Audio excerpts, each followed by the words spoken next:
Hi guys, welcome back to my channel. So guys, ഞാൻ ഇന്ന് വന്നിരിക്കുന്ന ഒരു ബ്യൂട്ടിഫുൾ വീഡിയോ ആയിട്ടാണ്. Dads are home. എന്താ ഇപ്പോൾ ഇതിനെക്കുറിച്ച് പറയാമല്ലേ? Thousands of memories will be running in our mind. So guys, any of you are from away your home means hostelers ആവാം, അല്ലെങ്കിൽ ജോലിക്ക് വേണ്ടി പോയി നിൽക്കുന്നവരാവാം, അല്ലെങ്കിൽ എന്നെ പോലെ +2 കഴിഞ്ഞിട്ട് നെക്സ്റ്റ് കോഴ്സിന് വേണ്ടി വെയിറ്റ് ചെയ്ത് നിൽക്കുന്നവരും ആവാം, അല്ലേ? പലരും ഉണ്ടാവും. സോ ഗൈസ്, നിങ്ങൾക്കുള്ളൊരു അഡ്വൈസ് ഒന്നുമല്ല, ഒരു ഫാക്റ്റാണ് ഞാൻ പറയാൻ പോകുന്നത്. നമ്മുടെ വീട് പോലത്തെ ഒരു സ്ഥലം ഈ ലോകത്തിലെ എവിടെയും നമുക്ക് കിട്ടാൻ പോകുന്നില്ല. ശരിയല്ലേ ഗൈസ്? പിന്നെ നമ്മൾ അച്ഛൻ, അമ്മ, അവരെ കുറിച്ചൊക്കെ ഇപ്പോൾ എങ്ങനെ ഡിസ്ക്രൈബ് ചെയ്യുക?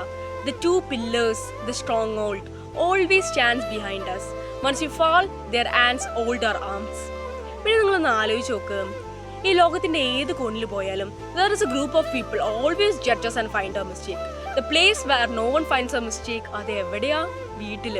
പിന്നെ place where be behave who we are, അതും എവിടെയാ? വീട്ടിൽ തന്നെ. അപ്പോൾ എനിക്ക് തോന്നുന്നു ലൈക്ക് വീടിനെ കുറിച്ച് ഡിസ്ക്രൈബ് ചെയ്യാൻ words are not enough. It's like an paradise, home, Zion, അങ്ങനെയൊക്കെ പറയാമല്ലേ? സോ ഗൈസ്, വീഡിയോ ഇഷ്ടപ്പെട്ടാൽ like me, subscribe and do follow.